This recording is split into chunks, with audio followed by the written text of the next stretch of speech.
Përshëndetje, jeni me magazinën informative 21 drejt për drejt. Ushtruesja e detyrës presidentës Albulena Haxhiu ka dekretuar ligjin për ratifikimin e marrëveshjes për antarësimin e Kosovës në Bordin e Paqes.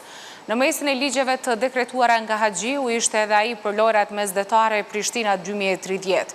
Kam dekretuar shpalljen e një sër ligjesh të rëndësishme për qytetarët dhe për Republikën. Disa prej tyre lidhen drejt për drejt me jetën e përditshme, me banimin social dhe të përballueshëm, kujdesin shëndetësor, shtetësinë, shërbimet e pagesave, resursët ujore dhe maturën shtetërore, shkroi Haxhiu. Organizata terroriste serbe Severna Brigada ka publikuar një kërcënim me eliminim fizik të kryeministrit në detyrë Albin Kurti. Në mesazhin e publikuar nga kjo organizatë në rrjetet sociale thuhet sa të lind agimi mbi Kosovë, Albin Kurti do të jetë i vdekur. Severna Brigada është përmendur edhe më herët në raste të incidenteve dhe kërcënimeve me prapavi ekstremiste në veri të Kosovës, ndërsa mesazhi i fundit konsiderohet si përshkallëzim i retorikës kërcënuese ndaj institucioneve të Kosovës. 22 parti politike janë regjistruar për të marrë pjesë në zgjedhjet e parakohshme që mbahen më 7 qershor.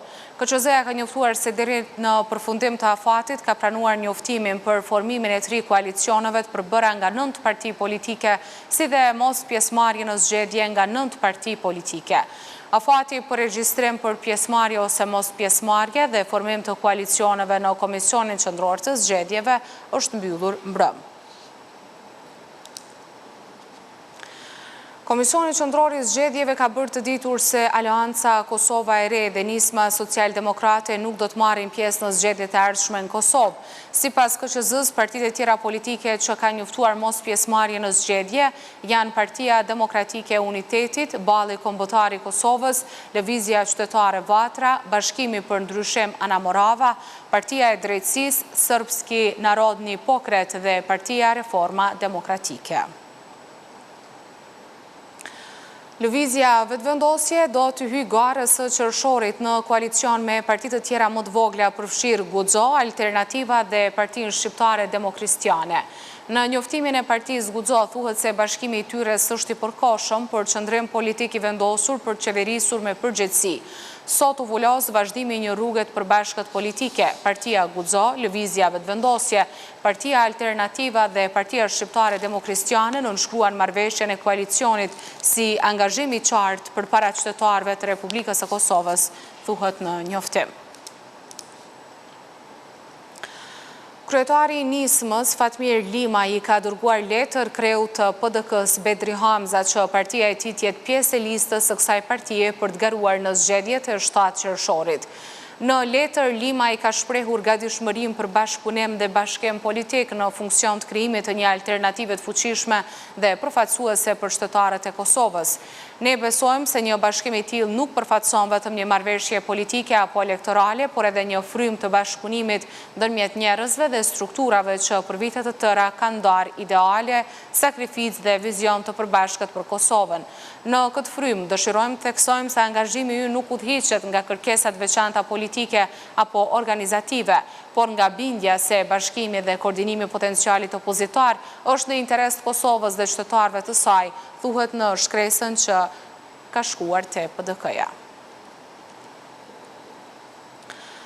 Kryetari i PDK-s Bedri Hamza ka ftuar qytetarët që besojnë se mund të kontribuojnë për vendin përmes politikës të i bashkohen listës së PDK-s. Hamza përmes një video adresimi u shpreh se Kosova sot ka nevojë më shumë se kurrë për njerëz të mirë dhe të përgatitur për të punuar për shtetin. Kosova sot ka nevojë më shumë se kurrë për njerëz të mirë dhe të përgatitur për të punuar për shtetin, për profesionistë, për njerëz të ndershëm, për njerëz që punojnë. Prandaj sot kam një ftesë të hapur. Në Partinë Demokratike të Kosovës, lista jonë për deputet nuk do të jetë vetëm listë politike, por edhe listë e hapur për të gjithë. Kemi garantuar hapësirë për profesionistë, për gra e burrat e aftë, për njerëz që ndoshta nuk kanë qenë pjesë e politikës deri sot, ose që ne nuk i kemi pasur fatin të njohur më herët nga Kosova e nga diaspora. Për ata që besojnë se tash e kanë kohën të hyjnë në politikë dhe të kontribuojnë për shtetin e Kosovës. Kërkojmë njerëz që e duan Kosovën, sepse kriteri më i madh është pikërisht ky, ta duash vendin tënd. Nëse besoni se mund të kontribuoni për Kosovën, koha është tani. Koha që njerëzit e mirë të mos rrinë më onash. Koha që profesionistë mos të heshtin më. Koha që Kosova të bashkojë dijen, përvojën dhe energjinë e saj më të mirë. Nëse ti je njeri ose njëra nga ta, na kontakto në emailin e vendosur me sipër që të bësh pjesë e këtij rrugtimit përbashkët. Kosova ka nevojë për ty. Belgzim Kamberi nga Instituti për Politika Sociale Musine Kokolari është shprehur skeptik për një bashkëpunim mes PDK-s dhe Fatmir Limajt për zgjedhjet e qershorit. Kamberi tha për televizionin ton se topi është në fushën e PDK-s, por sipas tij duket se njerëzit që kanë peshë më të madhe në PDK kanë ndruajtje nga ky lloj bashkëpunimi. Zotri Kamberi, po afrohen zgjedhjet e 7 qershorit dita ditës, tashmë janë më pak se një muaj. Çfarë mund të pritet nga këto zgjedhje të qershorit? Një rezultat ndryshe nga i dhjetorit apo pak a shumë i njëjtë? Sparja është pak vështirë e parashikueshme, sepse duket pak a shumë që situata është e njëjtë në parim, duke marrë parasysh që kemi vetëm disa muaj nga zgjedhjet paraprake. Dhe nëse duhet të shquhet ndonjëri si e këtyre zgjedhjeve, atëherë është përfshirja në gare e ish-presidentës Vjosa Osmani dhe veçanërisht në listën e partisë opozitare LDK-s. Dhe në këtë drejtim do të betet të shihet se çfarë efekti do të ketë elektoral të zonja Osmani, jo vetëm për LDK-n, por edhe për opozitën dhe në përgjithësi për rezultatin e përgjithshëm. Ndërkohë se keni parë këto adherimet e fundit në parti politike, kemi parë që Osmani mori me vete disa deputet që në të kaluarën ishin pjesë e lëvizjes vendosje dhe guxos, po Maita Dërgutin në PDK, janë paralajmëruar edhe lëvizje të tjera. Çfarë tregojnë këto adherimet e reja në parti politike? Përpara në çdo proces zgjedhor kemi adherime dhe koalicione, do të thoja që një nga veçantitë, thash edhe paraprakisht, është megjithatë ribashkimi, nëse mund ta quajmë kështu, i zonjës Osmani dhe LDK-s për shkak të kaluarës së tyre të vështira që kanë pasur. Ndërkaq nga ana tjetër mbetet një nga sfidat kryesore të këtyre koalicioneve të mundshme, mbetet të shihet nëse Partia Demokratike e Kosovës do të bëjë koalicion apo jo kësaj herë me nismën Social-Demokrate dhe me Fatmir Limën. Pastaj në anën tjetër më duket që një nga veçantitë edhe të këtyre zgjedhjeve është që disa nga partitë të cilët i quheshin të vogla kësaj here nuk do të marrin pjesë në zgjedhje diku 4-5 prej tyre. Përveç PSD-s që kësaj here do thotë është veç ka vendosur të marrë pjesë. Këto adherimet e reja kanë qenë të pritura, janë risi apo Po për momentin nuk po shoh shumë adherime, por ato që kanë ndodhur mua më duken që janë pak të natyrshme, le të themi kështu, nëse mund të flasim për shqisori politikisht, duke marrë parasysh nëse flasim për zonjën Dërgutin në PDK, ajo ka proveniencë kryesisht vjen nga të kaluarën edhe nga UÇK-ja, po edhe përvoja e saj në lëvizjen e vendosjes është pak a shumë proveniencë të kuptimeve të zonjës Dërgutit dhe PDK-s për luftën për historinë e Kosovës e tjerë, dhe mua më duket që sado që ka pas përplasje në kaluarën me saj dhe PDK-s, megjithatë do të më kishte dukur pak më e shpërposhme ta kemi zonjën Dërgutin në LDK se sa në PDK. Tash mbetet të shihet edhe për adherime të reja, por shihet faktikisht që edhe do të mbetet të shihet që një nga çështjet tjera të rëndësishme është të parë se zonja Osmani kandidatare do të mobilizojë dhe do të përfshijë në listën e vet, po e shohim që ka përpjekje për të sjellur disa figura që nuk kanë qenë përpara të përfshira veçanërisht nga shoqëria civile, por mbetet të shihet do të thotë se çfarë do të sjellë zonja Osmani, sepse aty pritet të ketë ndonjë adherim të ri, duke marrë parasysh që megjithatë është iniciativë e cila po rindërtohet pothuajse nga fillimi. Mund ndikojnë këto adherime në rezultate, në fushizim partive politike?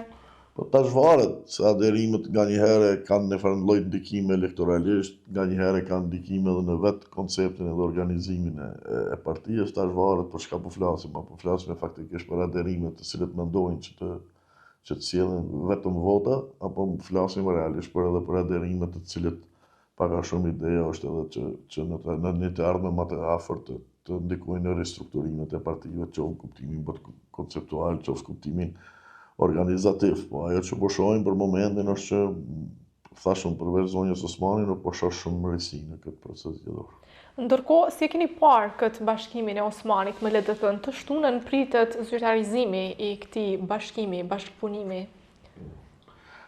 Tash janë shumë faktorë, mendoj që kanë ndiku në këtë lloj bashkëpunimi, njëri që mund duket nganjëherë që është pak më karikatural, më i thjeshtë ashtu që mund të vinë në mend njerëzve me njëherë është që edhe vetë, domethënë rrethana, në të cilën ka qenë LDK-ja për shkak të rezultatit të dobët në zgjedhjet paraprake, dhe në këtë drejtim mund të shihet që edhe LDK ka pas nevojë për zonjën Osmani për shkaqe puro elektorale, që faktikisht që të del më mirë në zgjedhjet, ndërkaq që edhe zonja Osmani duke marrë parasysh që ko shkoa shumë e shkurt për të që të ndërtoj parti, të ndërtoj struktura, të ketë edhe financa dhe gjitha të edhe ajo ka pas më shumë të thënë kështë interes për të ribashkuar me LDK-n edhe për arsye praktike dhe pragmatike. Kjo është e para. E dyta është që me gjitha të, sa do që ka pas përplasit midis dy palëve, nuk duhet harruar që me gjitha të është një farë lloj bashkimi i cili e ka një logjik politike dhe ideopolitike për te çështjeve të cilat domethënë ato i kanë darë për çështjet pushteteve, do të ndarja zonjës Osmane atëherë që ka shku televizja vendvendosi.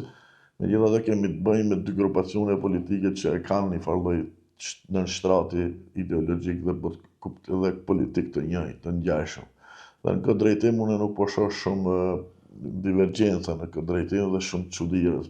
Kjo të kishte ndodhur nëse zonja Osmani do të kishte shkuar me PDK-n për shembull, apo me Nismën, apo me AK-n. Natyrisht që me LDK-n ka një farë lloj përputhshmërie më shumë ideopolitike. Problemi aty është më shumë, domethënë, historiku i ndarjes edhe i përplasjeve midis dy grupeve, të cilat kanë ndikuar realisht që LDK-ja të absoj do thotë rezultatin më të dobët në historitë të saj.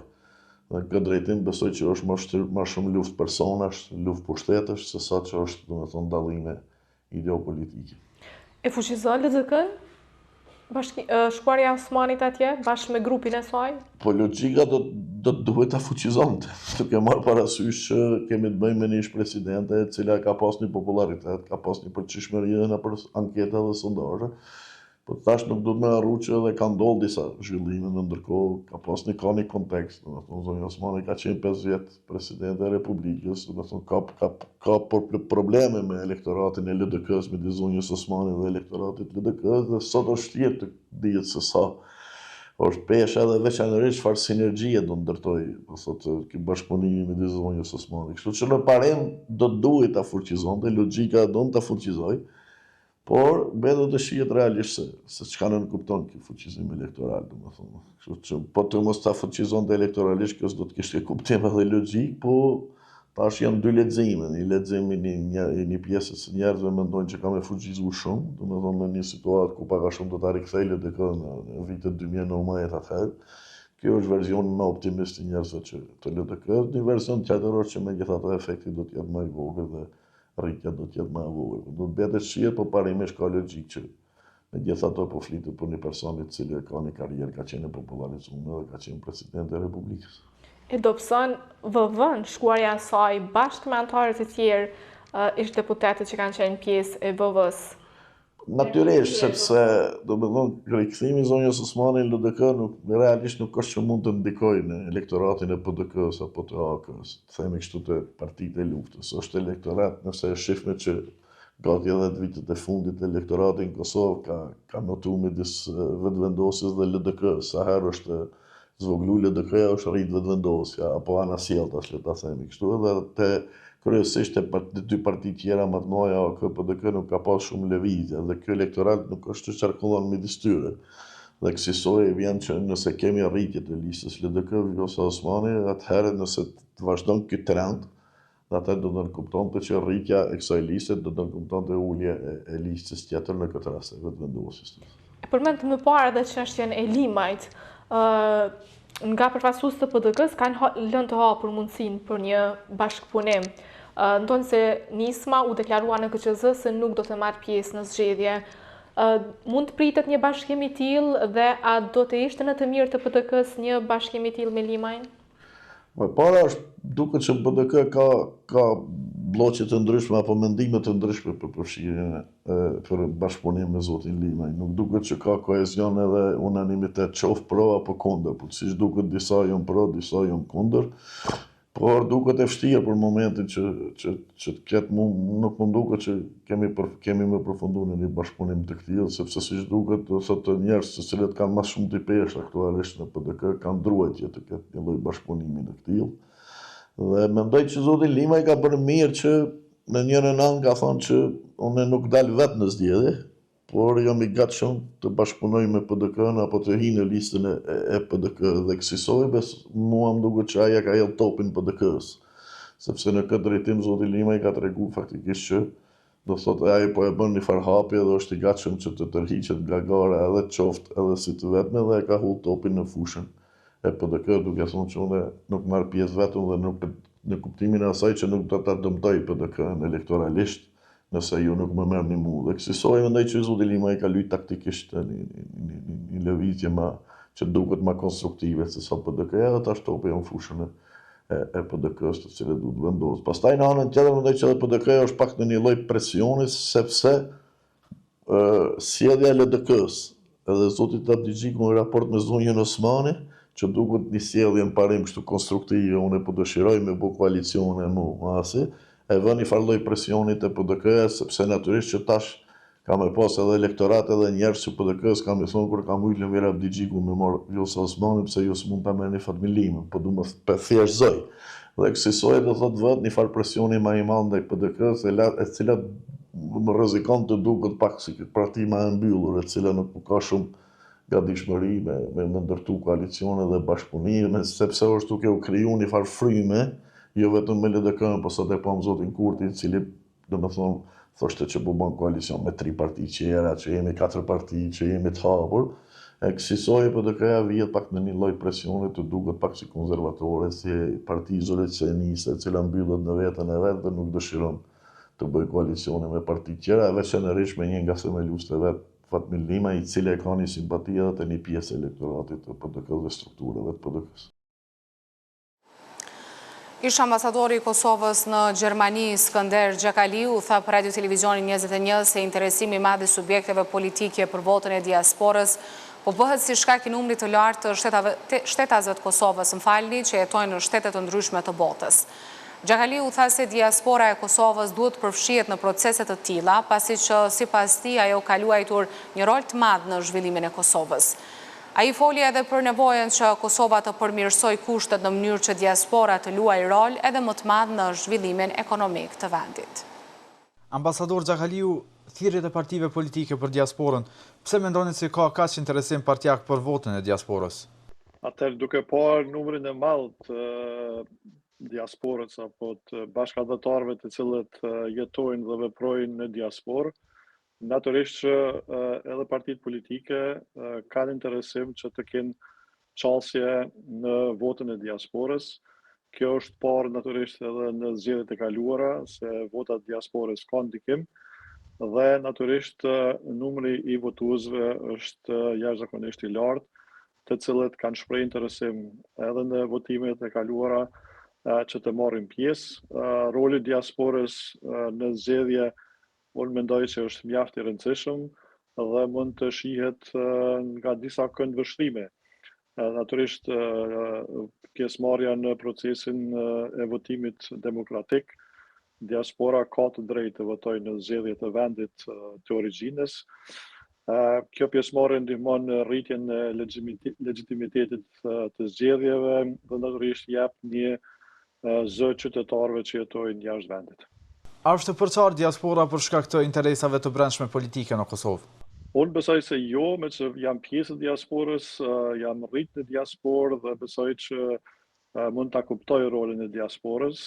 Diaspora ka të drejtë votën në vendin e origjinës, prandaj pjesëmarrja e votuesve nga diaspora është sensibilizuar vitet e fundit dhe natyrisht diasporës ju ka dhënë drejta e votës edhe në shërbimet diplomatike që më herët nuk ka qenë e mundshme në votimi fizik, por vetëm dërgesa me postë. Prandaj nuk besoj që diaspora mund të përçohet duke marrë pjesë në procesin e votimit demokratik. Pse u fajsua diaspora për zgjedhjet e dhjetorit dhe au keq përdor diaspora nga subjektet politike, posaçërisht nga partia në pushtet? Tani vota është e lirë dhe natyrisht të gjithë qytetarët e Republikës Kosovës kanë të drejtë ta ushtrojnë këtë detyrë, mendoj të shenjtë, Se si mandej partitë politike e shfrytëzojnë këtë, kjo mbetet natyrisht në pjesën e përgjithësisë të atyre partive politike, por roli i diasporës mendoj është përtej më i madh, sepse diaspora natyrisht ka kontribuar dhe është duke kontribuar ose një kontribuesit më të mëdhej të zhvillimit ekonomik në vend. Prandaj është mirë që natyrisht kjo e drejtë e tyre votimit të mos ndikoj në përçarje politike, të mos ndikoj natyrisht në themi keq kuptim të partive politike, me qenë se natyrisht ky investim i diasporës është mjaft i rëndësishëm edhe për zhvillimin ekonomik, por natyrisht edhe për vetë qytetarët e Republikës Kosovës. Edhe tash ka zëra shqetësime se diaspora po manipulohet me që po organizohen udhëtime falas për në Kosovë, pikërisht për votimet e 7 qershorit. Si i shihni ju këtu? Unë mendoj që ata qytetarët të Republikës Kosovës dhe sidomos bashkëdhetarët që jetojnë në diasporë kanë mundësi që të votojnë në qendrat e votimit në shërbimet diplomatike, pra qoftë në konzulata, qoftë në ambasadë, prandaj nuk kanë edhe nevojë për udhëtim. Të gjithë ata që kanë dëshirë dhe mundësi të udhëtimit, natyrisht që këtë e bëjnë për shkak të nevojave edhe të udhëtimit privat dhe natyrisht për shkak të nevojës edhe të mbajtjes së kontakteve familjare dhe vizita familjare. Kështu që me që ne kemi një proces tani më të koordinuar, që votimi mund të bëhet fizik në shërbimet tona diplomatike. Sa i përket Gjermanisë, ne kemi një përfshirje jashtëzakonisht shumë të mirë të shërbimeve diplomatike, sepse kemi në shumicën e landeve shërbimet konzullore, ku bashkëdhetarët tanë kanë mundësi që të ushtrojnë detyrën e tyre dhe të votojnë fizikisht. Apo shihet diaspora vetëm si vegël votimi? Unë shpresoj se jo, dhe kjo nuk do të ishte drejtë nga asnjë parti politike që diaspora të shërbejë si vegël. Diaspora është zë i fuqishëm natyrisht në zhvillimin edhe politik jashtë Kosovës, sepse ne kemi jo vetëm afaristë suksesshëm, por kemi edhe një mërgat jashtëzakonisht shumë mirë të inkuadruar në shumë institucione relevante në komuna, në lande, pra në Republika, në këshillat komunal, deri në natyrisht senatet e qyteteve të ndryshme, dhe diaspora ka po ashtu edhe pjesëmarrje në shumë institucione tjera relevante që kanë bëjnë natyrisht me përfaqësimin dhe imazhin e Republikës Kosovës.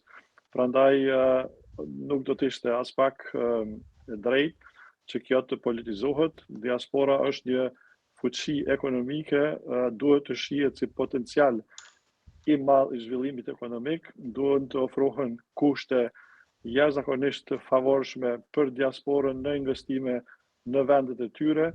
Ne kemi raste të suksesshme, individ të suksesshëm, të cilët kanë investuar në vendlindje dhe kanë ngritur natyrisht prodhimin apo shërbimet, kanë punësuar të ri dhe të reja në kompanitë e tyre, përvos familjarëve. Kjo duhet të zhvillohet edhe më tej, sepse potenciali është çdo ditë duke rritur. Zhvillimi ekonomik është rol kyç për vendin tonë dhe kjo duhet të jetë prioritet për çdo parti politike dhe natyrisht për çdo qeveri të Republikës Kosovës. Si mund të inkurajohet diaspora në procesin e zhvillimit ekonomik në Kosovë?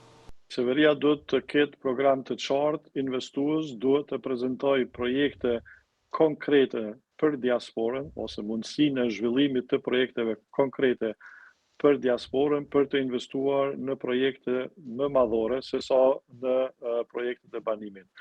Natyrisht, duke ofruar një kontribut më të madh të qeverisë, duke ofruar projekte konkrete, sidomos ne kemi shumë potencial të madh që të prodhojmë, të krijojmë kushtet e prodhimit, të krijojmë ndoshta edhe një institucion financiar, ku do të participonte edhe qeveria edhe diaspora për ngritjen e prodhimit, të ketë projekte konkrete të ofruara nga qeveria, qofshin ato të cilat janë në zhvillim e sipër, qofshin projekte të reja ku diaspora do të njoftohej dhe do të joshej me investimet e tyre kapitale.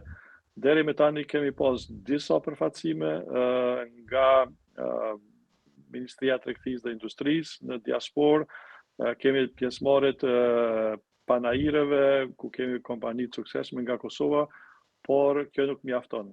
Diaspora është në zhvillim e sipër, diaspora në perëndim ka arrit jashtëzakonisht suksese dhe është duke u zhvilluar dhe duke arrit suksese të mëdha brenda shteteve ku jetojnë dhe veprojnë, dhe janë shumë të interesuar në programe konkrete që të marrin pjesë dhe të investojnë në Kosovë. Aktivisti shqiptar në diasporë Lon Karica ka vlerësuar se diaspora duhet t'jap kontributin e saj për votimet e 7 qershorit dhe të rrisë pjesëmarrje në zgjedhje, pasi që sipas tij diaspora në vazhdimsi ka qenë pjesë e proceseve të rëndësishme të Kosovës. Megjithatë, Karica, i cili jeton në Gjermani, ka ngritur shqetësimet e tij për mënyrën se si po bëhet fushata zgjedhore, por edhe mënyrën e organizimit të votimeve atje. A pritet që diaspora sërish të jap kontributin e saj për zgjedhjet e 7 qershorit? Unë shpresoj se të jap kontributin e saj, disa të cilët janë zhgënjur, kanë votu vjet se ishin për vitin e ri aty në Kosovë, shfrytzuan rastin ku zgjedhjet u bënin me një datë pa precedent, sepse njerëzit kanë shkuar në pushim, nuk bëhen zgjedhje një vit ose dy para vitit të ri, në mes Krishtlindjeve dhe vitit të ri, mirë po, në atë ku kanë shku, kanë votu, e kanë shfrytzuar rastin besa disa që s'kanë qenë me kanë 1 vjet e 2 vjet në shtëpi, sepse shumë njerëz po organizojnë edhe tashti, po organizojnë autobusa që vinë me datën e caktuar, me datën 6 qershor edhe 7 qershor të jenë prezent në zgjedhje. Ata njerëz po jo paguajnë njerëzit të cilët janë këtu me asistencë sociale, ose njerëz të cilët e kanë pagesën shumë të vogël, nuk janë gjendje vetë më shku për me votu, edhe po i manipulojnë edhe njerëz.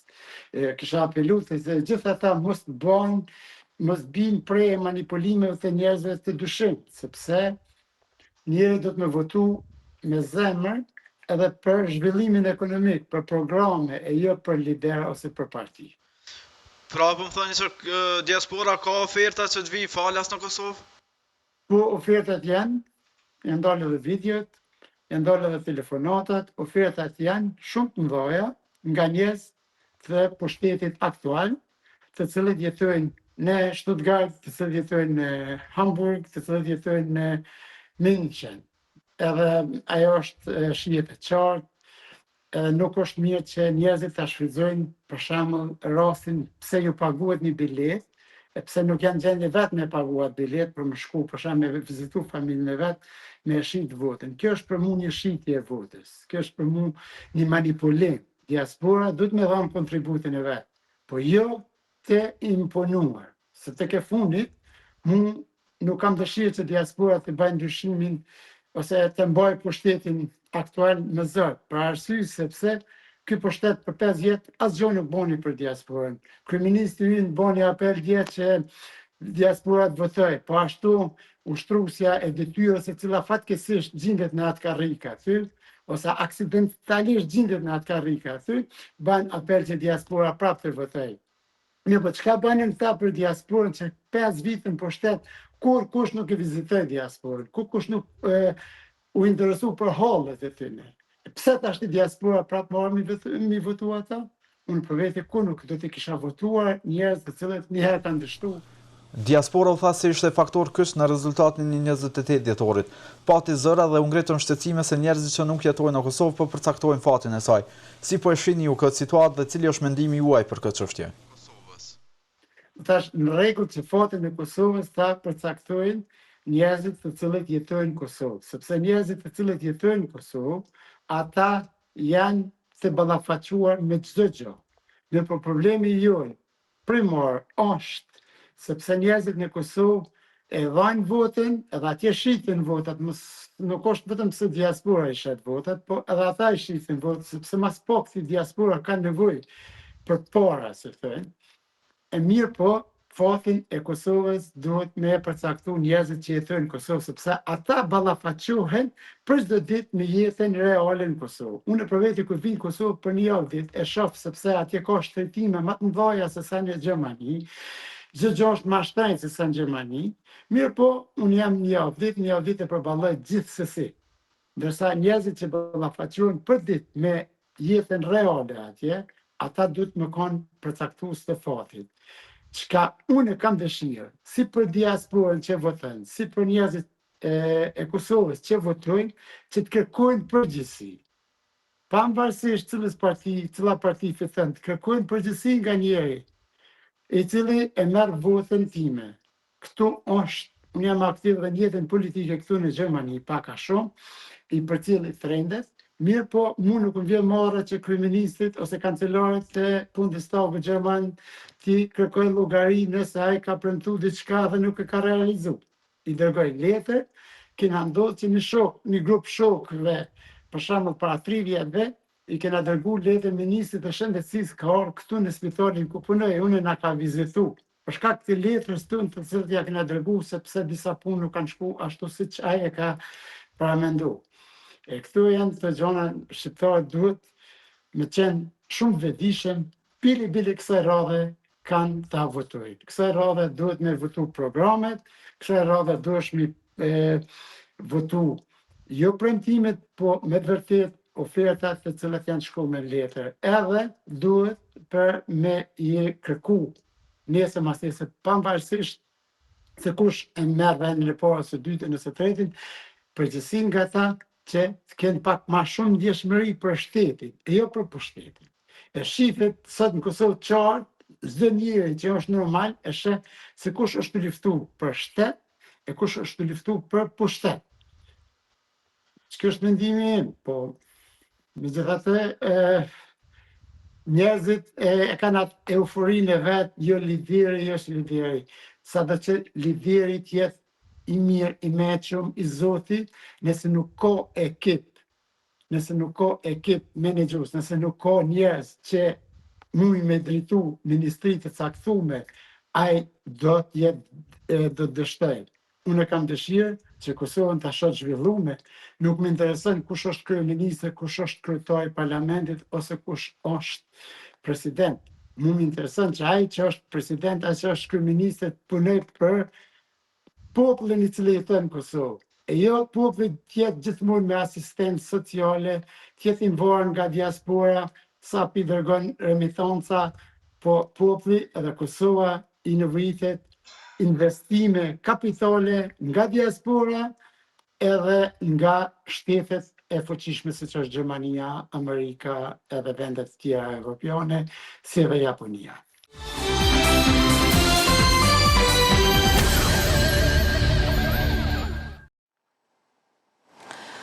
Prokuroria speciale ka ngritur akt akuzë ndaj Bojan Jevtiqit, i akuzuar për spionazh dhe posedim të paautorizuar të armëve. Sipas akt akuzës, Jevtiq në cilësinë e zyrtarit policor me gradën toger, nga një periudhë kohore e pacaktuar deri më 17 korrik 2025, dyshohet se në mënyrë të vazhdueshme dhe me dashje ka mbledhur dhe u ka dërguar zyrtarëve të shërbimit inteligjent serbis dokumente zyrtare të klasifikuara që ndërlidhen me sigurinë kombëtare dhe rendin kushtetues të Kosovës.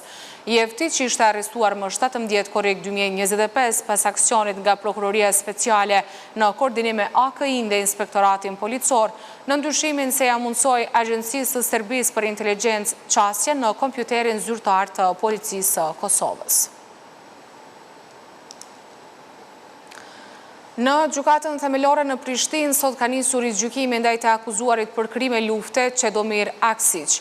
Ky proces po zhvillohet pas vendimit të gjykatës së apelit e cila e ktheu lëndën në rigjykim duke kërkuar plotësimin e kushteve për gjykim në mungesë. Lidhur me vendimin e apelit, prokurorja Habibe Salihu deklaroi se janë plotësuar gjitha veprimet e nevojshme sipas ndryshimeve të fundit ligjore për të mundësuar gjykimin në mungesë. I akuzuari Aksiq u shpall fajtor dhe u dënua nga gjykata themelore në Prishtinë me 15 vite burgim më 26 dhjetor 2024. Javën e kaluar është prezentuar nga avokati i popullit Naim Qelaj raporti i ekspertëve britanik lidhur me funksionimin e dhomave të specializuara të Kosovës në Hag. Ky raport preliminari Komitetit për të drejtat e njeriut i Odës së Avokatëve të Anglisë dhe Walesit ka ngritur shqetësime lidhur me kohëzgjatjen e paraburgimit, mungesën e mundësive reale për lirim të përkohshëm dhe kufizimet e komunikimeve familjare, por edhe ato profesionale me ekipet e mbrojtjes. Institucioni i Avokatit Popullit i ka thënë se ky raport ka kontribut të rëndësishëm për të siguruar respektim të plotë të standardeve ndërkombëtare për proces të rregullt dhe të drejtë. Në këtë përgjigje po ashtu nënvizohen edhe pritjet e këtij institucioni pas zgjedhjeve në raport.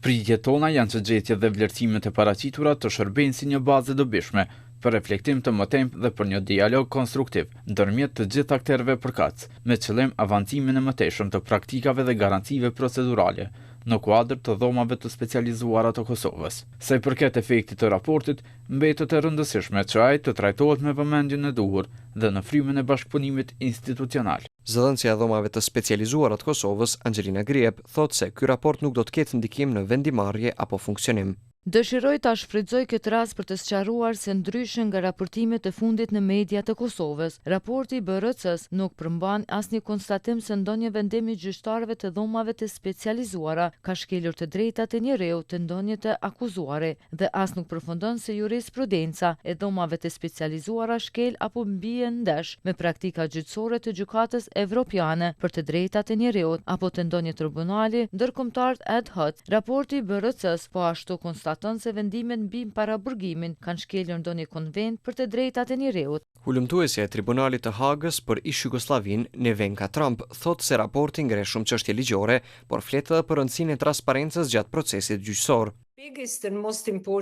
Vlera më e madhe është se ky raport tregon rëndësinë e transparencës ndaj institucioneve ligjore si kjo gjykat ose çdo gjykat tjetër. Ato mund të ndiqen, analizohen, kritikohen gjatë funksionimit të tyre. Ajo që thuhet për funksionimin e gjykatës, jo vetëm në rastin e Thaqit dhe të tjerëve, por edhe në rastin e Sali Mustafës dhe Pjetër Shalës, është se këto organizata thjesht bëjnë monitorim dhe raportim. Shqetësimi i madh gjatë këtij procesi është ngritur edhe për pranimin nga ana e gjykatës speciale të dokumenteve prej autoriteteve serbe në cilësinë e provave materiale. Për këtë çështje flet edhe Trump, e cila punoi për shumë vite në Tribunalin e Hagës për ish-Jugosllavin. Kur bëhet fjalë për drejtësinë e procesit dhe pretendimet për paragjykim ndaj të akuzuarve, një nga çështjet lidhet me provat. Aty thuhet se mënyra se si prokuroria ka paraqitur një sasi shumë të madhe provash, një numër i madh dokumentesh dhe prova dokumentare, si edhe mënyra se si gjyqtarët i kanë pranuar ato si prova për të marrë parasysh në vendim, nuk është domosdoshmërisht mënyra se si duhet të bëhet. Një raport të tillë si të ekspertëve britanik, Organizata e Veteranëve të Luftës së Ushtrisë Lirimtare të Kosovës kishte kërkuar në më shumë se në një takim me partitë opozitare. Tek të gjitha partitë politike opozitore që janë parlamentare kemë kërkuar pra njëra për arsye kur jemi takuar me ta kemë kërkuar votën e deputetëve të tyre për kontraktimin e një institutit pavarur ndërkombëtar që shkon e monitoron procesin gjykatën speciale atje. Prandaj ne vlerësojmë lartë gatishmërinë e partive politike opozitare parlamentare të cilat na kanë dhënë mbështetjen, kanë thonë që kurdo që në farforme kjo ide vjen në kuvend, ne jemi të gatshëm me dhënë votën tonë. Hashim Thaçi, Kadri Veseli, Jakub Krasniqi e Recep Selimi kanë thënë fjalët e tyre përfundimtare më të 18 shkurt, ku edhe një herë tjetër janë deklaruar të pafajshëm për të gjitha pikat e aktakuzës. Edhe mbrojtja e tyre ka mohuar krimet për të cilat pretendon zyra e prokurorit të specializuar.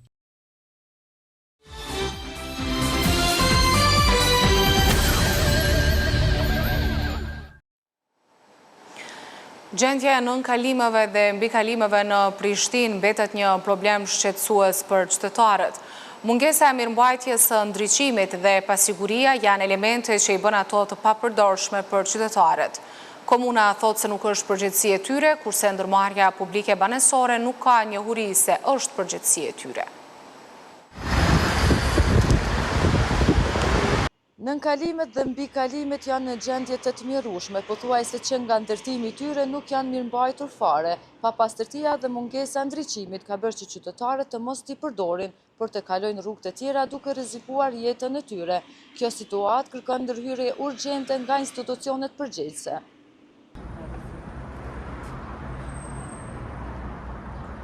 Mas pari, veç me po është të merë. E shëndeti mu dijet. Kështë shpesh. Pa mëshyre e komunës mas po më konë, tani tjerat. Pa mbështyrje se o po mas pore vetësimi është mbi tjetër mbështyrja. Po inshallah s'kalon një gjë shumë atë kur. Pse? Se mas pore duhet me hiq udhëhecin të nej ata pej aty. A mendon që është e dëmshme për infeksione kjo? Po le që është e dëmshme, po edhe morë është.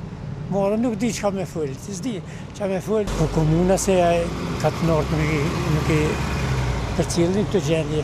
Ata i kanë punë të vetë aty për të dinë vetë ka me jamojt.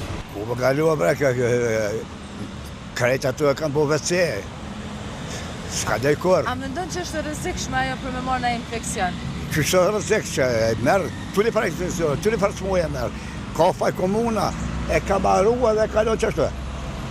A i duhet me pas një mbërkëqyrë që aty, me nejten, me paguë, se jo, hinë me në këqyrë që është. Komuna Prishtinës thot se nuk është përgjegjësi e tyre, mirëmbajtja i takon ndërmarrjes publike banesore, ndërkaq në këtë ndërmarrje përmes telefonit kanë thënë se nuk janë në dijeni që pastrimi dhe mirëmbajtja e nënkalimeve dhe mbikalimeve është përgjegjësi e tyre. Çudi edhe kjo ndodh, nuk dihet se kush kujdeset për mirëmbajtjen e nënkalimeve, për të cilin qëllim janë dhënë mijëra euro, e tash nuk shfrytëzohen. Për informacionet më të reja mund të klikoni në portalin tonë rtv21.tv. Mirupafshim.